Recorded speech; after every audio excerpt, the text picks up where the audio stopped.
আসসালামু আলাইকুম। 1 বছর প্রেম করে নিজের গার্লফ্রেন্ড মাধবিকাকে বিয়ে করে আদাবন, কিন্তু বিয়ের পর থেকে বদলাতে থাকে আদাবনের বিহেভিয়ার। ডাক্তারের সাথে কথা বলে জানা যায় যে আদাবন বাইপোলার ডিসঅর্ডার নামের একটু রোগে ভুগছে। এই রোগে পেশেন্ট কিছুক্ষণ আগে তার সাথে ঘটা ঘটনাও ভুলে যায়। তাছাড়া পেশেন্টের মুডও মুহূর্তেই চেঞ্জ হয়ে যায়। এরকম একজন পেশেন্টকে নিয়ে মাধবিকা দিন কাটাচ্ছিল, কিন্তু গল্পের টুইস্ট আসে তখনই যখন তাদের বাড়ির সামনে থেকে পুলিশ তাদের বাড়িতে কাজ করা একজন লোকের ডেড বডি খুঁজে পায়। পুলিশ অনেক খুঁজেও কোথাও আদাবন বা মাধবিকাকে খুঁজে পায় না। এই কেসটি ইনভেস্টিগেশন করছিল সিআই মনীষ। তদন্তে একের পর এক বেরিয়ে আসতে থাকে নানা অ্যাঙ্গেল, কিন্তু কোনো অ্যাঙ্গেলেই তারা রাজুর খুনি কিংবা আদাবন ও মাধবিকার কোনো সন্ধান দিতে পারছিল না। তদন্তের এক পর্যায়ে এমন কিছু ইনফরমেশন মনীষের কাছে আসে যা মাথা ঘুরিয়ে দেয় পুলিশের। কে খুন করেছে রাজুকে, আর মাধবিকা ও আদাবনই বা কোথায় উধাও হয়ে গেল? এমনই এক কাহিনী নিয়ে আমাদের আজকের মুভি সিস। সম্প্রতি তামিল ভাষায় মুক্তি পাওয়া এই মুভিটির IMDb রেটিং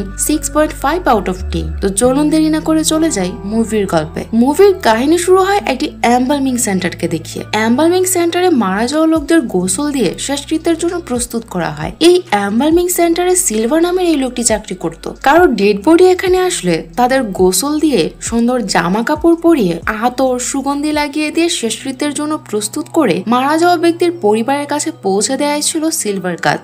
সে আজ একটি ডেড বডি রেডি করে তার আত্মীয় স্বজনের কাছে পৌঁছে দেওয়ার জন্য। কাজ শেষ করার পর হঠাৎ কেউ একজন তাকে ফোন করে কিছু জানালে সিলভা অনেক শকড হয়ে যায়। এই ফোন পাওয়ার পর সিলভা দ্রুত কারো বাড়ির কাছে যায়। সেখানে গিয়ে সে আগে থেকে সেখানে অনেক পুলিশ ও মিডিয়া লোকের ভিড় দেখতে পায়, কারণ এই বাড়িটির সামনে একজন লোকের ডেড বডি পড়েছিল। এটি দেখে সিলভা আরো বেশি ভয় পেয়ে যায়। পুলিশ ওই বাড়ি সার্চ করে বাড়িতে কাউকে খুঁজে পায় না। তারা বুঝতে পারছিল না যে এই বাড়ির লোকেরা কোথায় গায়েব হয়ে গেল, আর এই ডেড বডিটি বা এখানে কি করে আসলো। পুলিশের সন্দেহ হয় যে এই বাড়ির লোকেরই হয়তো লোকটিকে মেরে ফেরারি হয়ে গেছে। সিলভা কাউকে কিছু না বলে তার সেন্টারে কাজ করা অ্যাম্বুলেন্স ড্রাইভারকে গাড়ি বের করতে বলে, কারণ তাকে একটু আগে গোসল দিয়ে রেডি করা ডেড বডিটি তার পরিবারের কাছে ডেলিভারি দিতে হবে। এরপর সিলভা সেখান থেকে চলে যায়। পরের সিনে সিআই মনীষকে দেখানো হয়। মনীষ কয়েকদিনের ছুটি নিয়েছিল পরিবারের সাথে সময় কাটানোর জন্য, কিন্তু এসপি আর্জেন্ট ফোন দিয়ে তাকে আজ তার অফিসে দেখা করতে বলে। মনীষ এসপির সাথে দেখা করতে আসলে প্রথমে তাদের মধ্যে ছুটিতে যাওয়ার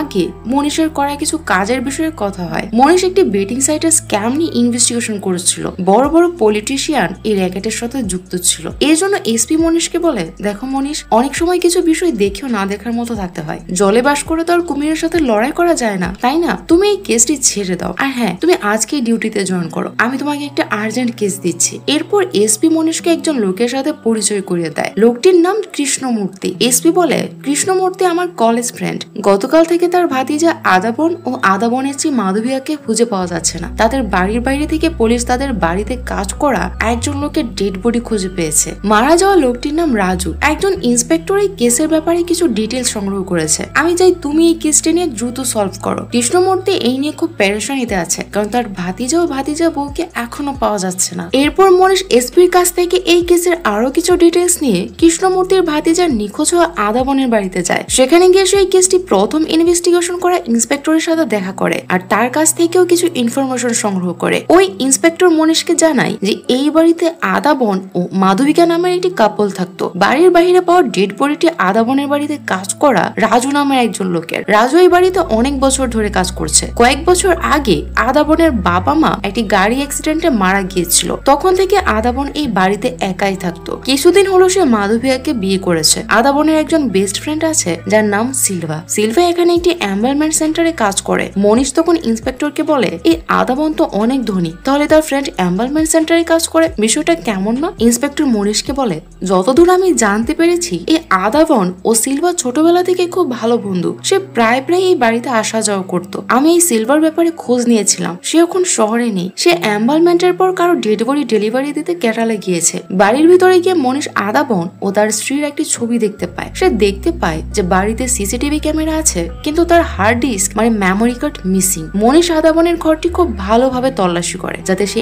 এখান থেকে কোনো ক্লু খুঁজে পায়। তল্লাশি শেষে মনীষ কৃষ্ণমূর্তিকে বলে, আপনি চিন্তা করবেন না, আমি যথাসম্ভব চেষ্টা করব তাদের দ্রুত খুঁজে বের করার জন্য। এরপর মনীষ আদাবন ও মাধবিকার ফোনের কল লিস্ট সংগ্রহ করে খুব ভালোভাবে স্ক্যান করে। এই কল লিস্ট থেকে মনীষ একটা সন্দেহজনক নাম্বার খুঁজে পায়। মনীষ একজন এসআই কে নাম্বারটির ব্যাপারে খোঁজ খবর নিতে বলে। ওই দিন মাধবিকার বাবা, ভাই কার্তিক ও পড়শি মিনা নামের একজন মহিলা পুলিশ স্টেশনে মনীষের সাথে দেখা করতে আসে। মনীষ মাধবিকার বাবাকে জিজ্ঞেস করে যে মাধবিকা তাকে এ বাড়িতে কোনো সমস্যার কথা জানিয়েছিল কিনা। মাধবিকার বাবা মনীষকে জানায় যে কয়েকদিন আগেই তারা মাধবিকাকে দেখতে তার বাড়িতে এসেছিল, তখন তাকে বেশ হাসি খুশি দেখাচ্ছিল। এমনকি মাধবিকাও তাদের কখনো কোনো সমস্যার ব্যাপারে বলেনি। আসলে কার্তিক একটি মেয়েকে পছন্দ করত, তার বিয়ের ব্যাপারে কথা বলতে সেদিন তারা মাধবিকার বাড়িতে গিয়েছিল। মনীষ তখন বলে, মাধবিকার বাড়ি থেকে এসে আপনারা আর তার সাথে কোনো যোগাযোগ করেননি? মাধবিকার ভাই কার্তিক বলে, স্যার আমি দিদিকে ফোন দিয়েছিলাম 2 দিন আগে। আসলে আমাদের একটা জমির রেজিস্ট্রেশন হবে যেখানে দিদির সিগনেচার লাগতো, এই জন্য দিদি বলেছিল যে আজ সে আমাদের বাড়িতে আসবে।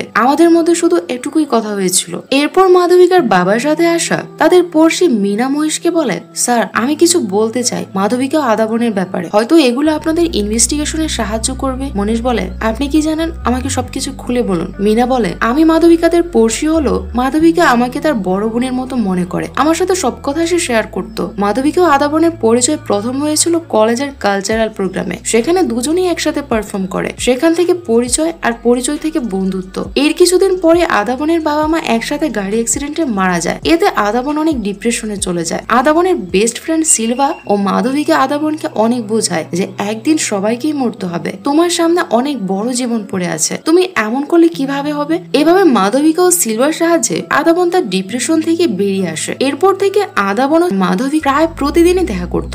একদিন আদাবন মাধবিকাকে দেখে তাকে প্রপোজ করে বিয়ের জন্য। প্রথমে মাধবিকা এতে রাজি হয় না, কারণ আদাবন অনেক ধনী আর মাধবিকা মধ্যবিত্ত পরিবারের মেয়ে। সে হয়তো আদাবনের বাড়িতে গিয়ে বউ হয়ে গিয়ে নিজেকে মানিয়ে নিতে পারবে না। কিন্তু আদাবন তাকে বলে যে তার মা বাবা ভাই বোন আপন বলতে কেউ নেই, এই জন্য মাঝে মাঝে তার বেঁচে থাকতে ইচ্ছে করে না। সে যদি তার সাথে থাকে তবে সে নতুন করে বাঁচার স্বপ্ন দেখতে পারবে। মাধবিকা যদি তাকে রিজেক্ট করে দেয় তবে সে এই একাকিত্বের জীবন ছেড়ে চলে যাবে। আদাবন মাধবিকাকে এমন ইমোশনাল ব্ল্যাকমেইল করার পর অবশেষে মাধবিকা আদাবনের প্রপোজালে রাজি হয়। এখান থেকে আদাবন ও মাধবিকার লাভ স্টোরি শুরু হয়। একদিন গভীর রাতে আদাবন মাধবিকার বাড়ির সামনে গিয়ে ফোন দিয়ে তাকে বাড়ির বাইরে আসতে বলে। মাধবিকা ঘুম থেকে উঠে বাইরে আসলে আদাবন তাকে গাড়িতে উঠতে বলে। এতে মাধবিকা অনেক অবাক হয় আর সাথে বিরক্তও হয়, কিন্তু আদাবন নাছোড় বান্দা, সে মাধবিকাকে গাড়িতে বসে অনেক দূরে পাহাড়ের উপরে নিয়ে যায়। ততক্ষণে ভোর হয়ে গিয়েছে। আদাবন মাধবিকাকে ঘুম থেকে জাগিয়ে সূর্যোদয় দেখার জন্য এখানে নিয়ে এসেছে। সে মাধবিকাকে বলে,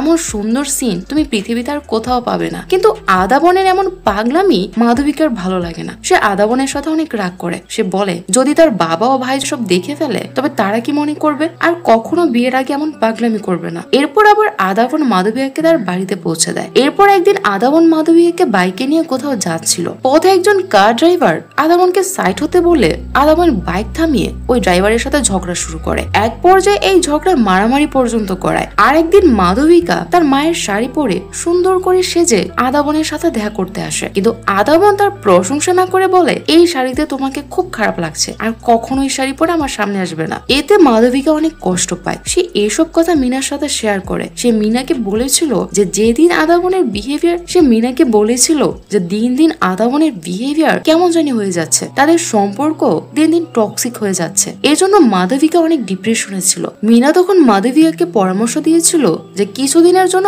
আদাবনের থেকে দূরে থাকতে, তার সাথে দেখা সাক্ষাৎ না করতে। এরপর থেকে মাধবিকা আদাবনকে কিছুটা ইগনোর করতে শুরু করে, কিন্তু এরপর হঠাৎ আমি জানতে পারি যে মাধবিকা আদাবনকে বিয়ে করতে যাচ্ছে। এটি শুনে আমি আসলে অনেক অবাক হয়েছিলাম। এরপর মিনা মনীষকে বলে, স্যার এই আদাবন অনেক আজব স্বভাবের মানুষ, তার একজন বন্ধু আছে সিলভা নামের, আপনি তাকে জিজ্ঞাসাবাদ করুন, হয়তো তার কাছ থেকে কিছু জানতে পারবেন। মাধবিকার বাবা ও ভাই পুলিশ স্টেশন থেকে চলে গেলে মনীষ রাজুর পোস্টমর্টেম করে ডাক্তারকে ফোন দেয় রাজুর মৃত্যুর ব্যাপারে জানার জন্য। ডাক্তার মনীষকে জানায় যে রাজুর পেটে রড দিয়ে আঘাত করে তাকে খুন করা হয়েছে। তার হাতের নখ থেকে তারা কিছু স্যাম্পল পেয়েছে, এগুলো সে ফরেন্সিক পরীক্ষার জন্য পাঠিয়েছে। রিপোর্ট আসলে সে তা মনীষের কাছে পাঠিয়ে দেবে। এরপর মনীষ আদাবনের গাড়ি ড্রাইভারকে পুলিশ স্টেশনে ডেকে জিজ্ঞাসাবাদ করে। তার কাছ থেকে মনীষ জানতে পারে যে কয়েকদিন আগে সে যখন ডিউটিতে যায় তখন সে বাড়ির গেট বন্ধ দেখতে পায়। রাজুকে ডাকার পর রাজু তাকে জানায় যে স্যার ও ম্যাডাম বাড়িতে নেই, তারা তাদের কোনো আত্মীয়র বাড়িতে বেড়াতে গেছে আর 3 দিন পর ফিরবে। ফিরবে, সে যেন 3 দিন পর ডিউটিতে আসে। এরপর সে সেদিনকার মতো তার বাড়িতে চলে আসে। এর 3 দিন পর আবার সে আদাবনের বাড়িতে যায়, কিন্তু এবারও সে বাড়ির গেট বন্ধ দেখতে পায়। গেটের ভেতর উকি দিয়ে সে বাড়ির সামনে রাজুর ডেড বডি দেখতে পেয়ে অনেক ভয় পেয়ে যায়। সে আশেপাশের সব মানুষকে ডেকে আদাবনের বাড়িতে নিয়ে আসে। এরপর সে পুলিশকে এ ব্যাপারে ইনফর্ম করে। এরপর মনীষ একে একে আদাবনের বাড়িতে কাজ করা সব লোকদের পুলিশ স্টেশনে ডেকে জিজ্ঞাসাবাদ করতে থাকে। তারা সবাই মনীষকে জানায় যে রাজু তাদের সবাইকে বলেছিল যে স্যার ও ম্যাডাম 3 দিনের জন্য কোথাও গিয়েছে, এই জন্য সে সবাইকে 3 দিনের ছুটি দিয়ে দিয়েছিল। এর পরদিন ড্রাইভার আবার পুলিশ স্টেশনে এসে মনীষকে বলে, স্যার আমি গতকাল আপনাকে কিছু কথা বলতে ভুলে গিয়েছিলাম। গত কয়েকদিন আগে থেকে আদাবন স্যার অফিসে আসছিল না, এজন্য মাধবিকা ম্যাডাম অফিসে এসে অফিসের কাজ সামাল দিচ্ছিল। একদিন মাধবিকা অফিসে আসলে রাজু মাধবিকাকে ফোন দিয়ে এখনই বাসায় আসতে বলে। মাধবিকা বাসায় এসে দেখে যে ঘর থেকে অনেক ধোঁয়া বের হচ্ছে। সে ঘরে গিয়ে দেখে যে আদাবন আগুন জ্বালিয়ে সারা গায়ে অহরি সন্ন্যাসীর মতো ছাই মেখে নাচ করছে আর বলছে আমি ভগবান শিব। অর্থাৎ আদাবন নিজেকে শিব মনে করে তাণ্ডব নৃত্য করছিল। সকাল থেকে সন্ধ্যা পর্যন্ত নৃত্য করার পর আদাবন অজ্ঞান হয়ে গেলে সবাই আদাবনকে পরিষ্কার করে বিছানায় নিয়ে শুয়ে দেয়। আদাবনের বাসায় রান্না করা গীতা মনীষকে জানায় যে আদাবন একদিন বাড়িতে একজন সাধুকে নিয়ে আসে। সাধু আদাবনের হাত দেখে তার ভবিষ্যৎ বলে দেয়। এতে আদাবন ওই সাধুর প্রতি খুব ইমপ্রেসড হয়। সে সাধুকে ডাইনিং টেবিলে বসে ভালো মন্দ রান্না করে খাওয়ায়। যাওয়ার সময় ওই সাধু আদাবনের হাতে কিছু তাবিজ কবজ লাগিয়ে দিয়ে যায়। পরদিন সকালে আদাবন কিছু আজব বিহেভিয়ার করতে শুরু করে। সে কিছু অদ্ভুত আওয়াজ শুনতে পায়। এতে সে পাগলের মতো করতে শুরু করে। গীতা মাধবিকাকে এ ব্যাপারে জানালে মাধবিকা আদাবনের কাছে এসে তাকে শান্ত করে যে এই ঘরে কেউ নেই, তুমি নিজেকে শান্ত করো, এসব তোমার মনের ভুল। এরপর মনীষ আদাবনের ফ্যাক্টরির ম্যানেজারকে পুলিশ স্টেশনে ডাকে আদাবনের ব্যাপারে জানার জন্য। আদাবনের বাবা অনেক বড় কাপড়ের বিজনেস ছিল, তাদের অনেকগুলো গার্মেন্টস ছিল। আদাবনের বাবার মৃত্যুর পর আদাবনে বিজনেস সামলাচ্ছিল। একদিন আদাবন ফ্যাক্টরিতে এসে ম্যানেজারের সাথে অনেক রাগারাগি করে, কারণ সময় মতো মাল ডেলিভারি না করায় বায়ার তাদের অর্ডার ক্যান্সেল করেছে। এতে কোম্পানির 3 কোটি টাকা লোকসান হয়েছে। কিন্তু ম্যানেজার আদাবনকে বলে, স্যার আপনি তো বলেছিলেন মাল ডেলিভারি না দিয়ে স্টক করে রাখতে।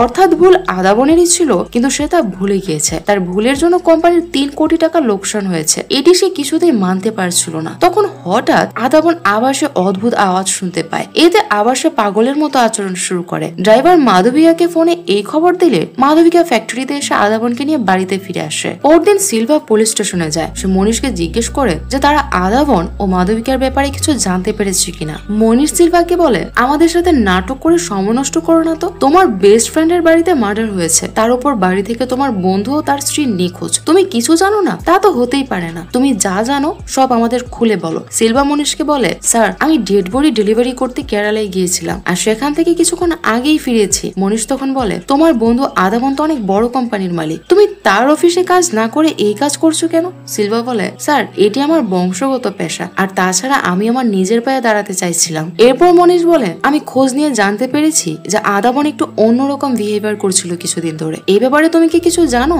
সিলভা বলে, আদাবনের বাবা মা মারা যাবার পর আদাবন একদম একা হয়ে যায়। সে তখন অনেক ডিপ্রেশনে পড়ে যায়। এর আগে মাধবিকার সাথে তার দেখা হয়। সেও মাধবিকা অনেক ভালো বন্ধু ছিল। ডিপ্রেশনের কারণে আদাবন যখন অনেক ভেঙে পড়েছিল, তখন আমি আর মাধবিকা তাকে বুঝিয়ে কাউন্সেলিং করে ডিপ্রেশন থেকে বের করে আনি। এর মাঝে একদিন আদাবন মাধবিকাকে প্রপোজ করলে প্রথমে মাধবিকা মানা করলো, পরে সে আদাবনের প্রপোজালে রাজি হয়। কিন্তু আদাবনের অদ্ভুত বিহেভিয়ার দেখে মাধবিকা একদিন আদাবনের সাথে ব্রেকআপ করে দেয়। সে আদাবনকে বলে যে তার সাথে থাকা তার পক্ষে সম্ভব নয়। এতে আদাবন আরো বেশি ডিপ্রেশনে চলে যায়। সে খাওয়া দাওয়া পর্যন্ত ছেড়ে দিয়েছিল। সারাদিন সে মদ ও নেশা নিয়ে এক ঘরে পড়ে থাকতো। একদিন রাজু ঘর পরিষ্কার করতে গেলে সে দেখে যে আদাবন ফ্যানের সাথে ফাঁস দিয়ে আত্মহত্যা করার চেষ্টা করছে। সে আদাবনকে কোনো মতে আটকে সিলভাকে ফোনে এ ব্যাপারে জানায়, আর সাথে সাথে সিলভা আদাবনের বাড়িতে এসে তাকে অনেক বোঝায়। কিন্তু আদাবন তখন হুঁশেই ছিল না। সিলভা তাকে একজন ডাক্তারের কাছে নিয়ে গেলে ডাক্তার আদাবনের ট্রিটমেন্ট শুরু করে। কিছুক্ষণ পর সিলভা মাধবিকাকে আদাবনের ব্যাপারে সব জানালে মাধবিকা আদাবনকে দেখতে হাসপাতালে আসে। আদাবন তখন মাধবিকাকে বলে যে তাকে ছাড়া সে বাঁচতে পারবে না, সে মরে যাবে। মাধবিকা তখন আদাবনের কথা চিন্তা করে তাকে বিয়ে করতে রাজি হয়। কিছুদিন পরেই তাদের বিয়ে হয়ে যায়। বিয়ের পর কয়েকদিন খুব ভালোভাবেই কাটছিল, কিন্তু হঠাৎ একদিন মাধবিকা সিলভাকে ফোন দিয়ে তাদের বাড়িতে আসতে বলে। এটি সেই দিনের ঘটনা যেদিন আদাবন নিজেকে ভগবান শিব মনে করে তাণ্ডব নৃত্য করছিল। সিলভা তাদের বাড়িতে আসলে আদাবন সবার উপর অহেতুক রাগারাগি করে মারতে তেড়ে আসছিল। এমনকি মাধবিকাকেও সে মারতে আসে। সবাই মিলে তাকে কোনো রকমে আটকায়। কিছুক্ষণ পর আদাবন দৌড়াতে দৌড়াতে তার বাবা মায়ের কবরের কাছে চলে যায়। সিলভা ও রাজু তার পিছু পিছু কবরস্থানে আসে। এখানে এসে আদাবন নিজের বাবা মাকে অনেক স্মরণ করে। সে তার বাবা মাকে উদ্দেশ্য করে বলে, আমাকে একা রেখে তোমরা কেন চলে গেলে, আমাকে কেন তোমাদের সাথে নিয়ে গেলে না। কিছুক্ষণ পর সে আবার বাসায় ফিরে আসে। বাসায় ফিরে সে আবার অনেক হাঙ্গামা শুরু করে। সিলভা কোন রকমে তাকে শান্ত করে ঘরে শুয়ে দিয়ে নিজের বাসায় চলে যায়। মনীষকে এইটুকু বলার পর সিলভা বলে, স্যার আমি যখন কেরালায় ছিলাম তখন ড্রাইভার আমাকে ফোনে জানিয়েছিল যে বাড়ির বাইরে রাজু ডেড বডি পাওয়া গেছে আর আদাবন ও মাধবিকা নিখোঁজ। প্লিজ স্যার আপনি তাদের খুঁজে বের করুন, তাদের জন্য আমার অনেক চিন্তা হচ্ছে। মনীষ বলে, আমাদের কাজ তো আমরা করবই, কিন্তু তুমি আমার পারমিশন ছাড়া শহর ছেড়ে কোথাও যাবে না। পুলিশ স্টেশন থেকে বেরিয়ে সিলভা যখন তার বাড়িতে আসে, তার মা তাকে জানায় যে আদাবন তাকে খুঁজতে তার বাড়িতে এসেছিল। এটি শুনে সিলভা আবারও গাড়ি নিয়ে বেরিয়ে যায়। সে সব জায়গায় আদাবনকে খুঁজতে থাকে। দেখতে দেখতে দুপুর থেকে রাত হয়ে যায়, কিন্তু সিলভা আদাবনকে আর খুঁজেই পায় না। হতাশ হয়ে সে যখন বাড়ি ফিরে যাচ্ছিল, পথে এক জায়গায় সে আদাবনকে দেখতে পায়। সে গাড়ি থেকে নেমে যখন আদাবনকে বাড়িতে নেওয়ার জন্য গাড়িতে উঠতে বলে, আদাবন তখন সিলভার উপর অ্যাটাক করে। সে সিলভাকে অনেক মারতে থাকে আর বলতে থাকে, তুই আমার মাধবিকাকে কেন মেরেছিস, বল আমার মাধবিকা কোথায়, মাধবিকাকে আমার কাছে ফিরিয়ে দে। এটি শুনে সিলভা অনেক শকড হয়ে যায়। সে বলে, আমি কেন মাধবিকাকে মারবো, তোর কোথাও ভুল হচ্ছে। কিন্তু আদাবন তার কোনো কথাই শুনে না। সিলভা তখন অনেক কষ্টে আদাবনকে অজ্ঞান করে হাসপাতালে নিয়ে আসে। কয়েকজন নার্স আদাবনকে ধরে কেবিনে নিয়ে এসে তার ট্রিটমেন্ট শুরু করে। এর 1 ঘন্টা পর আদাবনের জ্ঞান ফিরে আসলে সে সিলভাকে আবার বলে, আমার মাধবিকা কোথায় সিলভা, আমাকে তার কাছে নিয়ে চল। এরপর আদাবন সিলভার কাছ থেকে তার ফোনটি নেয় মাধবিকাকে কল করার জন্য। এদিকে সিলভা ডাক্তারের সাথে কথা বলার জন্য তার রুমে গেলে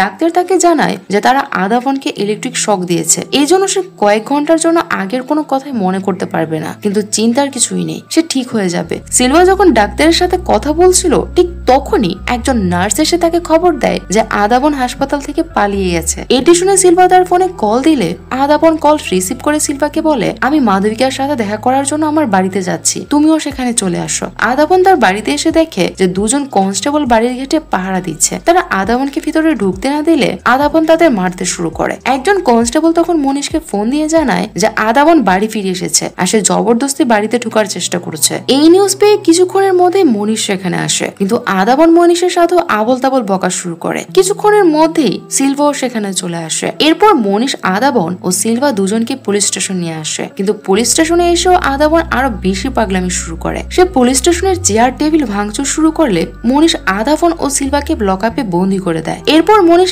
আদাবনের ট্রিটমেন্ট করার ডাক্তারের কাছে যায় আদাবনের বিষয়ে জানার জন্য। ডাক্তার তাকে জানায় যে আদাবন বাইপোলার ডিসঅর্ডার নামে একটি অসুখে ভুগছে। এই অসুখে পেশেন্টের মুড ক্ষণে ক্ষণে চেঞ্জ হয়, কখনো তার হাসি পায়, কিছুক্ষণ পরেই কান্না পায়, এইরকম আর কি। ডাক্তার মনীষকে জানায় যে এই অসুখে মানুষের স্মৃতিশক্তিও কমে যায়, অর্থাৎ সে কিছুক্ষণ আগের কথা অনেক সময় মনে করতে পারে না। এই রোগ থেকে রিকভারি করতে তার বেশ সময় লাগবে। মনীষ আদাবনকে তো পেয়েছে, কিন্তু মাধবিকার কোনো খোঁজ এখন পর্যন্ত পায়নি। আর আদাবনও এমন অবস্থায় নেই যে তাকে মাধবিকার ব্যাপারে জিজ্ঞেস করা যাবে। সে আবার আদাবনের ফ্যাক্টরিতে গিয়ে ফ্যাক্টরি ম্যানেজারকে জিজ্ঞেস করে যে মাধবিকার কোথাও যাওয়ার কথা ছিল কিনা, কিন্তু ম্যানেজার তাকে জানায় যে অফিসিয়ালি কোনো কাজে মাধবিকার কোথাও যাওয়ার কথা ছিল না। মনীষ এই কেসের সব আপডেট এসপি কে জানালে এসপি মনীষকে বলে সিলভাকে ভালোভাবে জিজ্ঞাসাবাদ করতে। হয়তো সেই আদাবনের রোগের ফায়দা তুলে মাধবিকাকে গায়েব করে দিয়েছে। তার কথা মতো এবার মনীষ সিলভাকে একটু টাইট দিয়ে জিজ্ঞাসাবাদ করে। সে সিলভাকে বলে, আমাদের অনেক ঘুরিয়েছিস সিলভা, এবার সব সত্যি কথা বল, রাজুকে তুই খুন করেছিস তাই না, আর মাধবিকা কোথায় আছে তাও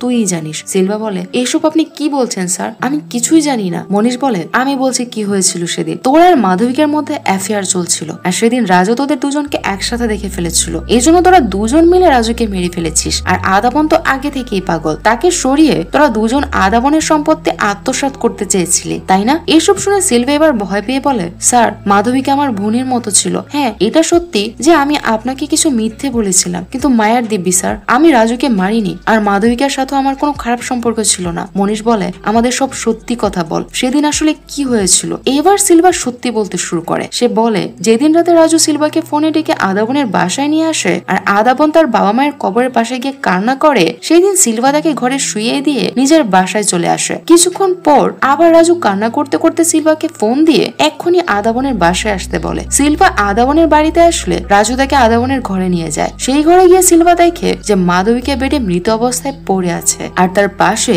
আদাবন আটসাট হয়ে বসে আছে। সিলভা আদাবনকে বলে, এসব কি করে হলো আদাবন? আদাবন তখন ভয়ে ভয়ে বলে, আমি মাধবিকাকে মেরে ফেলেছি, আমি তাকে মেরে ফেলেছি সিলভা। এই বলে সে কান্না করতে থাকে। সিলভা তখন তাকে বলে, আমাদের পুলিশে খবর দিতে হবে, তোর মানসিক অবস্থা ভালো না, হয়তো তোর শাস্তি কম হবে। এই কথা শুনে প্রথমে আদাবন নিজেকে খুন করার চেষ্টা করে। সে বলে, আমি আমার মাধবিকার কাছে চলে যাব, কিন্তু সিলভা ও রাজু তাকে আটকায়। একটু পরে আদাবন রাজুকে বলে, ভাই তুই তো ডেড বডি সাজাস, আমার মাধবিকাকে সাজিয়ে দে না, আমি তোকে অনেক টাকা দেবো। এই বলে সে আলমারি থেকে অনেকগুলো টাকার বান্ডেল বের করে সিলভাকে দেয়। সিলভা আদাবনের এমন অবস্থা দেখে মাধবিকার ডেড বডি সাজিয়ে দিতে রাজি হয়। সিলভা বাইরে দাঁড় করানো তার অ্যাম্বুলেন্স থেকে সাজানোর জিনিসপত্র নিয়ে এসে মাধবিকার বডিটি সাজিয়ে দেয়। আদাবন তখন বলে, দেখ সিলভা, আমার মাধবিকাকে কত সুন্দর লাগছে। সিন এখান থেকে প্রেজেন্টে ফিরে আসে। সিলভা মনীষকে বলে, এরপর আমি বাসায় চলে আসি স্যার। কথা ছিল পরদিন সিলভা একটা বক্স নিয়ে আসবে, কিন্তু পরদিন সে জানতে পারে যে বাসার বাইরে রাজুর ডেড বডি পাওয়া গেছে, আর মাধবিকার ডেড বডি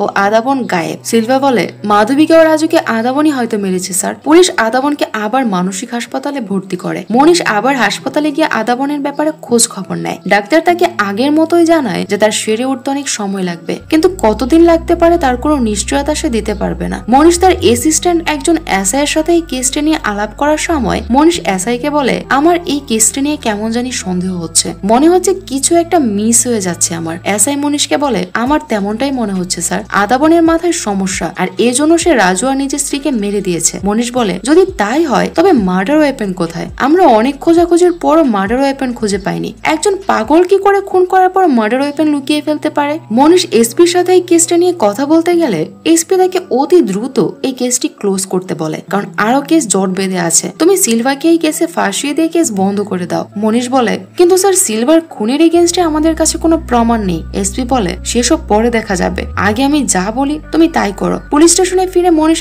আবার মাধবিকার ফোনের কল লিস্ট আবার স্ক্যান করে। তার মনে পড়ে সে একজন এসআই কে এই কল লিস্টে থাকা একটি অচেনা নাম্বারের ব্যাপারে খোঁজ নিতে বলেছিল। মনীষ সেই এসআই কে ডেকে এ ব্যাপারে জিজ্ঞেস করলে সে মনীষকে জানায় যে সেই নাম্বারের ব্যাপারে খোঁজ নিয়েছিল। নাম্বারটি মাধবিকার ভাই কার্তিকের হবু স্ত্রী সিমির। ওই সময় ফরেন্সিক থেকে ফোন দিয়ে মনীষকে জানানো হয় যে রাজুর হাতের নখে যে স্যাম্পল পাওয়া গিয়েছিল তা আদাবন, সিলভা বা মাধবিকার কারোর সাথে ম্যাচ করেনি। এর মানে এই কেসে এই তিনজন ছাড়াও অন্য কেউ জড়িত রয়েছে, যে এখনো তাদের রাডারের বাইরে আছে। কিন্তু মনীষ বুঝতে পারছিল না যে কে এই চতুর্থ ব্যক্তি। ওই দিন মনীষ কার্তিকের হবু স্ত্রী সিমির সাথে দেখা করে। সে সিমিকে বলে, মাধবিকা মারা যাবার আগের দিন সে তোমাকে কল দিয়েছিল, কিন্তু কেন? সিমি মনীষকে বলে, স্যার কার্তিকের সাথে আমার রিলেশন ছিল, আমাদের বিয়ের কথা চলছিল। একদিন কার্তিক আমার কাছে কিছু টাকা চায়, আমার কাছে টাকা না থাকায় কার্তিক আমার কাছে থাকা আমার গলার চেনটি দিতে বলে, আর বলে কিছুদিন পরে সে চেনটি ফিরিয়ে দেবে। কিন্তু কিছুদিন পর সে চেনটির ব্যাপারে জানতে চাইলে